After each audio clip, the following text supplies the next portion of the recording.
नमस्कार मंडळी, स्वागत आहे तुमचं आपल्या बोलगड्या मराठी या यूट्यूब चॅनलवर।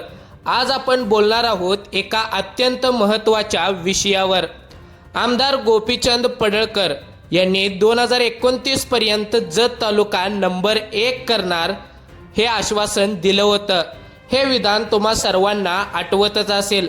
जत तालुका म्हटलं की सांगली जिल्ह्यातला एक दुष्काळी, अपेक्षित आणि तितकाच जिद्दी आणि लढवय्या तालुका। इथल्या मातीत कष्टाळू शेतकरी आहेत, मेहनती तरुण आहेत, मोठी स्वप्न आहेत, पण वर्षानुवर्ष एकच प्रश्न राहिला, तो म्हणजे विकास कधी होणार। आज आपण 3 गोष्टी बोलणार आहोत।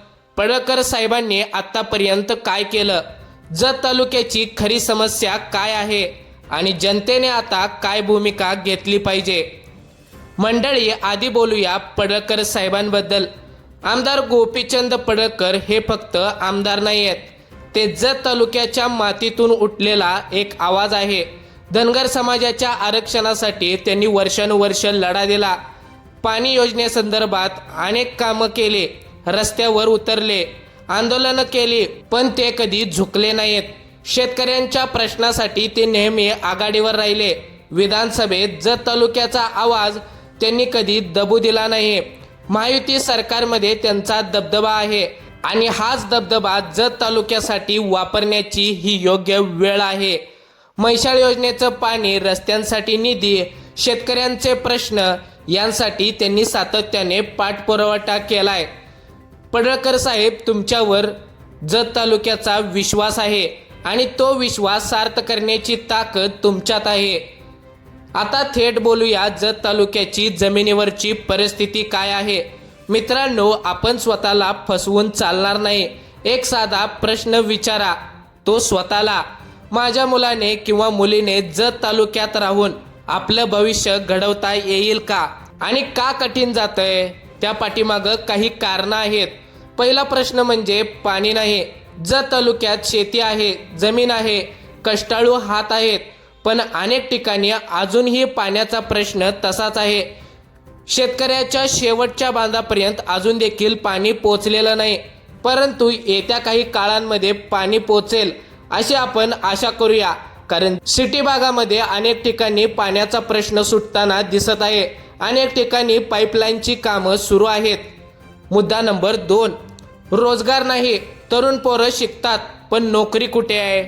जत तालुक्यात एकही मोठी कंपनी नाही, MIDC नाही, उद्योग नाही। परिणामी तरुण पुण्याला जातो, मुंबईला जातो आणि परत येत नाही।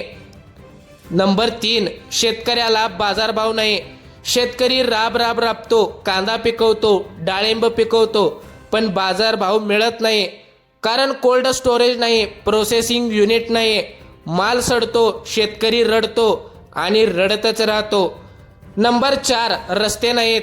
खेड्यापाड्यांना जाणारे रस्ते तुम्ही स्वतः अनुभवले असतील, गावातली रस्ते तुम्ही स्वतः बघितले असतील। खड्डे इतके मोठे आहेत की गाडी नाही, माणूस बुडेल।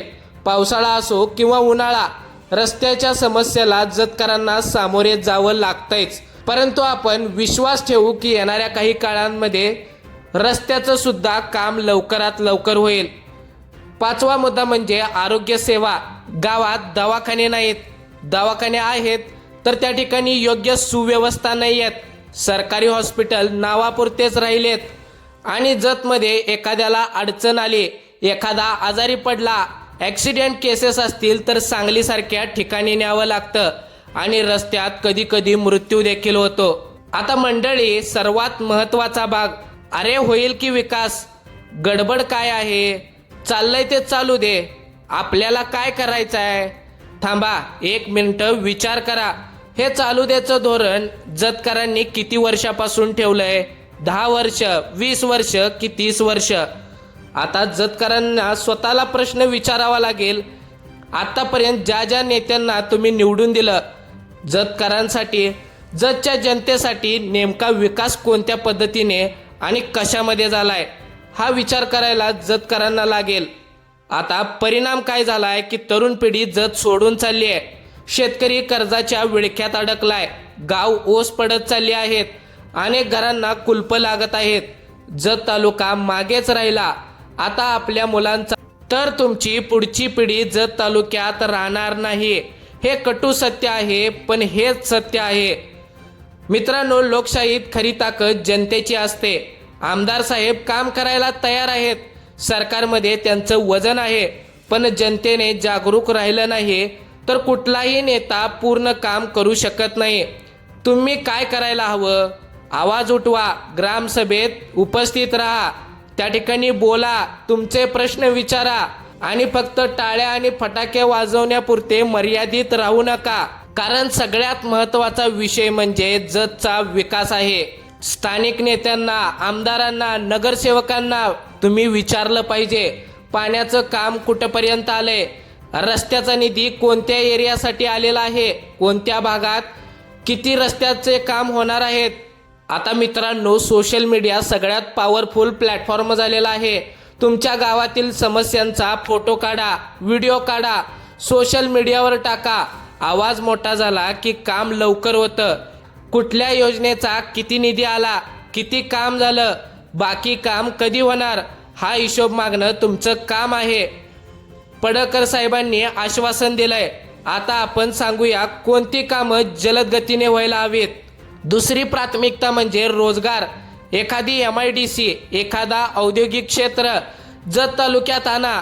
भलेही तो मोठा नसेल, पण लहानात लहान उद्योग तरी जतमध्ये आलेच पाहिजे. तरुण बाहेर जाणार नाही, पैसा बाहेर जाणार नाही आणि जत हा नंबर 1 तालुका होईल. तिसरी प्राथमिकता म्हणजे शेतमालाला न्याय. कोल्ड स्टोरेज उभारा, प्रोसेसिंग युनिट आणा, शेतकऱ्याच्या मालाला योग्य भाव मिळवून द्या. चौथी गोष्ट म्हणजे रस्ते आणि कनेक्टिव्हिटी. अनेक खेड्यापाड्यांना जाणारे रस्ते हे झाले तर व्यापार वाढेल, बाजारपेठ जवळ येईल. पाचवी गोष्ट म्हणजे आरोग्य आणि शिक्षण. प्रत्येक गावात प्रायमरी हेल्थ केअर सेंटर, प्रत्येक शाळेत पूर्ण शिक्षक. ज्या मराठी शाळा बंद पडत आहेत, ज्या मराठी शाळांमध्ये मुलं आज कमी होत आहेत, जत तालुक्यामध्ये ज्या ज्या मराठी शाळा आहेत त्यांना निधी कशा प्रकारे मिळेल, त्या शाळा अजून कशा प्रकारे चांगल्या होतील आणि प्रत्येक गरीब शेतकऱ्याची मुलं आपल्या प्राथमिक मराठी शाळेमध्ये कशी शिकतील, यासाठी काहीतरी करावं लागेल. यासाठी जतच्या जनतेने काहीतरी प्रश्न विचारावे लागतील. तरच जत तालुका हा 2029 पर्यंत नंबर 1चा तालुका बनेल.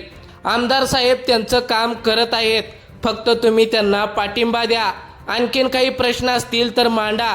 हे काम कधीपर्यंत होईल, कशा प्रकारे होईल याचा आढावा घ्या. आपण प्रश्न विचारतो ते विकासासाठी आणि विकासाच्या दृष्टिकोनातून. पडळकर साहेब, तुम्ही जत तालुक्याचा आवाज आहात आणि जत तालुक्याची जनता तुमच्या पाठीशी आहे, हे आम्हाला ठाम विश्वास आहे.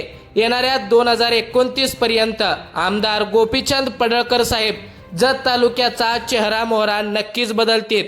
जत तालुका नंबर 1 होईल, कारण इथली माती सोन्याची आहे, इथले लोक कष्टाळू आहेत आणि आता नेता जागरूक आहे.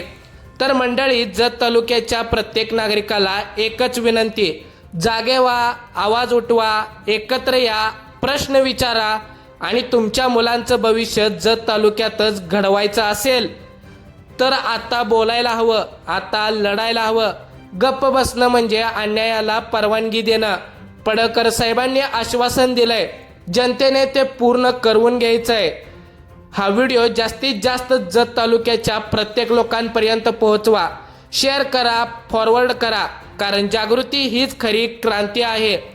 आणि जतकरांसाठी सगळ्यात महत्त्वाचा प्रश्न, तुम्हाला काय वाटतंय?